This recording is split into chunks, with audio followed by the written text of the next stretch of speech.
Hey everyone, welcome to MiceTech Talk with the Technical Information Scientists of the Jackson Laboratory. My name is Dr. Janine, and I'm coming to you from my home in Sacramento, California, where today it will be hotter than 37 degrees Celsius.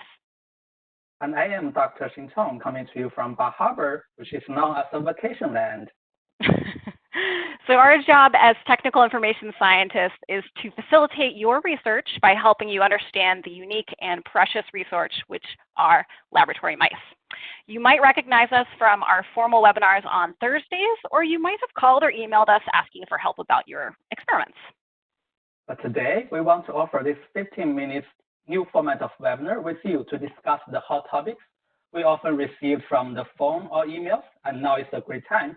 We can talk about the mouse-related issues that you might not have time to consider before, but those things might be very important to know when you want to use the mice as a model system, mouse as a model system for your experiment or project. All right, so hopefully you've gotten your coffee and you've put your feet up because it's time for MiceTech Talk.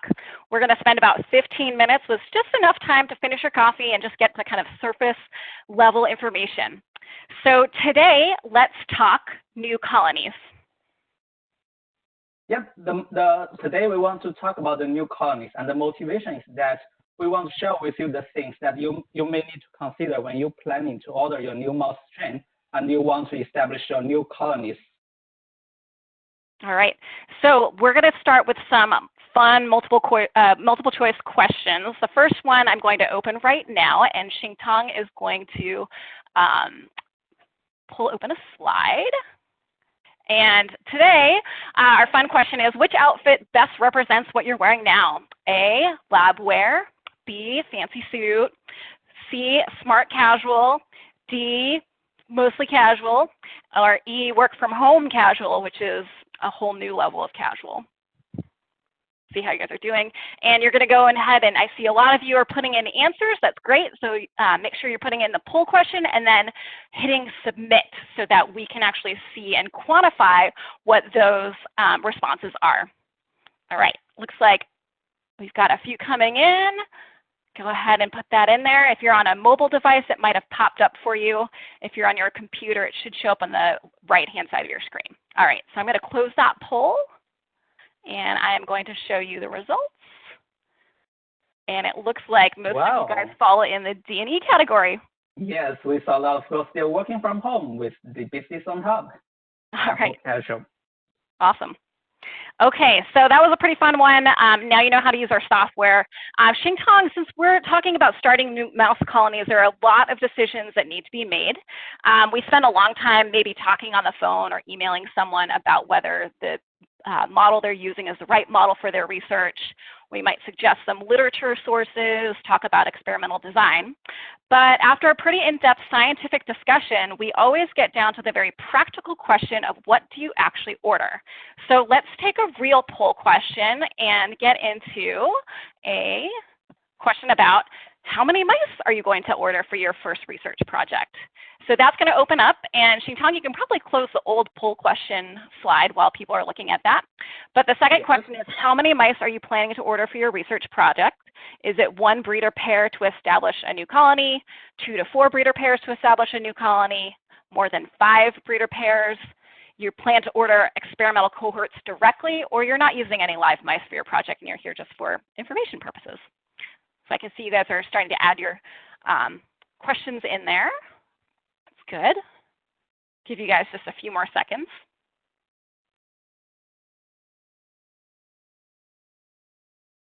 All right. I am going to close out that poll and then display the results. And there you go. That's great. I mean, it's good to see some of you will choose to order 2 to 4 breeder pairs, and also I also see some of you want to order cohorts directly from the repositories, and that's good to know. And that can also lead to our first point: how many mice should you order to establish a cohort? So definitely, we would not recommend to start with only 1 breeder pairs, and this is because for biological reasons, it is possible, even though very good breeders may still have some mice to be non-productive. And here are the checks. Even though we have bred more than 1,500 strains for live colonies, we still see some very good inbred stress, they will have non-productive issues. And the reason for that could be there's some health-related issues, or there could be they suffer from the stress during the shipping process. So we should definitely recommend you to build your colony with 2 to 4 breeder pairs to avoid any of these incidents from happening. And Great. also, if you are starting with more than 1 breeder pair, it could speed up the time you need to expand and generate the cohorts for your experiments. Perfect. So I only see a few people who wanted to buy 1 breeder pair. So we really encourage those people to buy a few more just in case some of the points that Xingtang brought up. But I do see many of you did 2 to 4 breeder pairs and even 5 or more to establish new colony. And Dr. Xingtang, you mentioned about cohorts. How do you actually calculate for a cohort?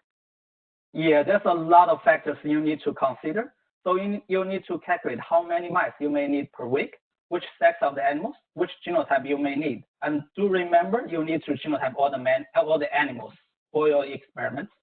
And also you should have some basic ideas of how many pups per liter and some of the breeding performances. If you don't have the information, feel free to contact us. We may have our breeding statistics from our facility, but do aware that environmental factors can affect the breeding performances a lot.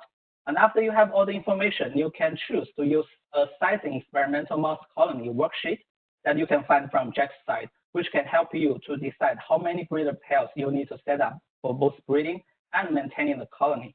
And as a personal experience, when I was doing my PhD studies, I do suffer from this a lot because I am in a very small lab. So I have to take care of my own animals. And sometimes because we have some new experiment we want to do, and because I do not size my colonies for very long term, I do need to wait for a very long time before I can have enough mice for the new experiment just have been set up. Xingtang, can you tell us a little bit more about that? When you say like a long time, what was generally the size of the cohort you were shooting for, and about how long did it take you to do that from breeding standpoint? Yeah, so you see when you set up the breeder pairs, you may want to wait at least 3 to 5 weeks before the mice you may see the first pups, and after that you still have to wait another 3 to 4 weeks until these pups to be grown up and they can genotype them. And after selecting the right genome of the animals, I have still wait to another 3 to 4 weeks before the mice to be 8 weeks. I have some time point even at 12 weeks.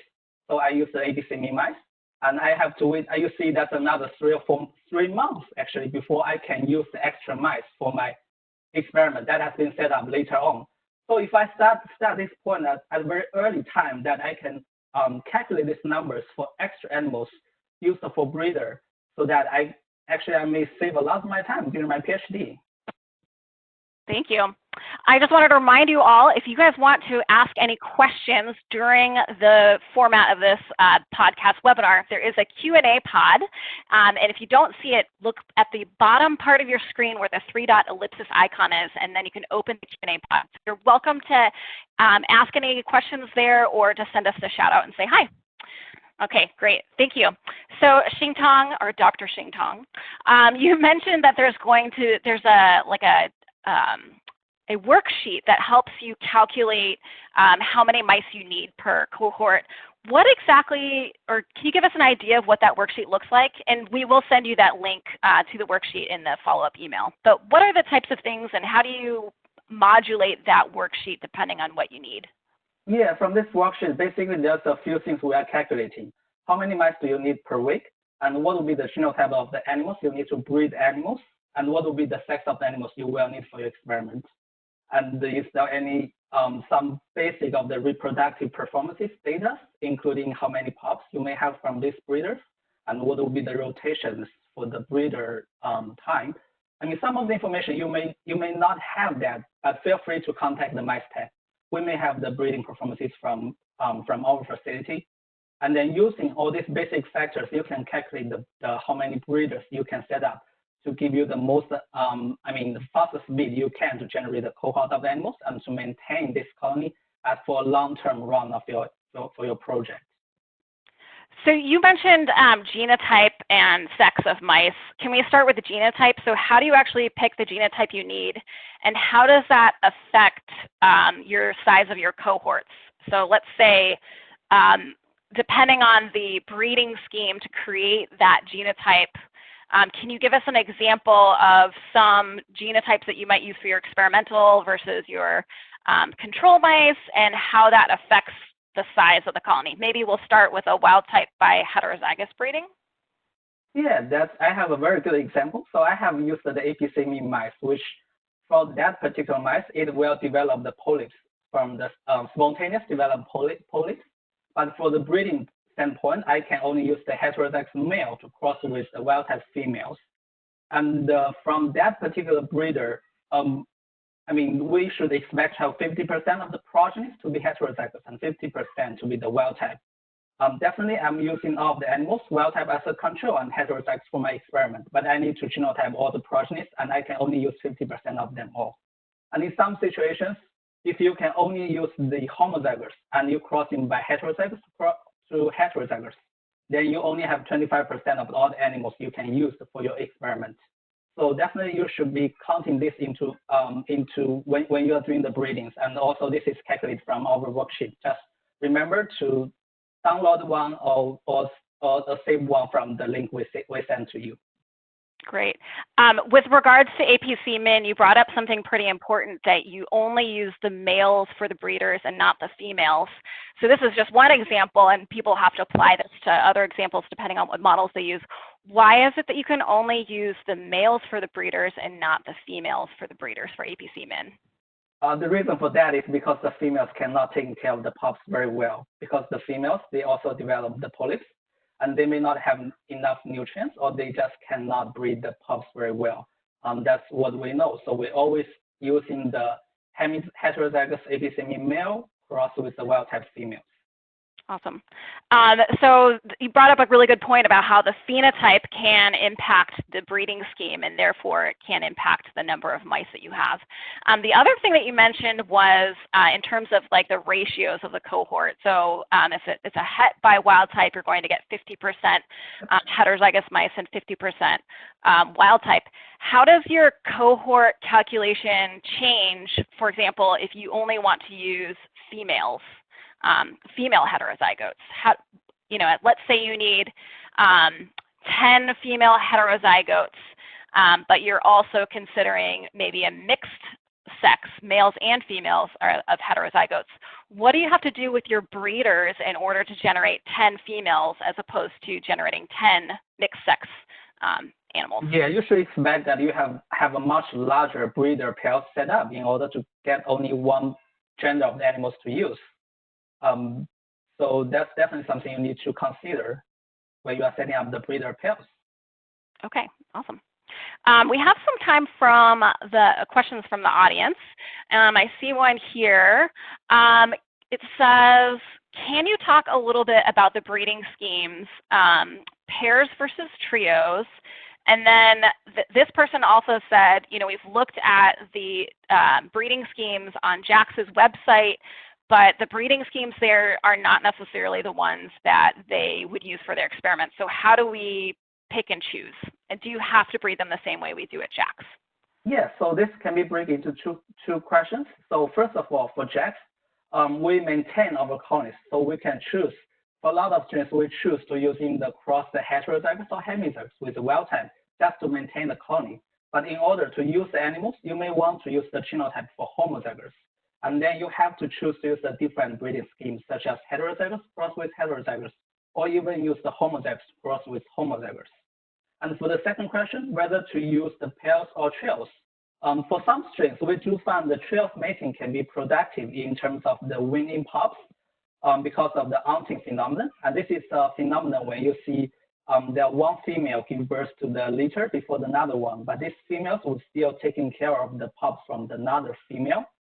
But even though we do know it can improve the overall breeding performances of colony, but from our large studies of data, we also find there's a slightly fewer pups mortalities per breeder females in the trio mated cages. However, the overall pups per female did not change much when you comparing the pairing versus the trio breeding scheme. All right, thank you. All right, well, that looks like all the time we have for this week. Xingtang and I are also running a follow-up on this topic about what to do with new colonies tomorrow on LinkedIn and Twitter. So check out the Jackson Laboratory accounts for those.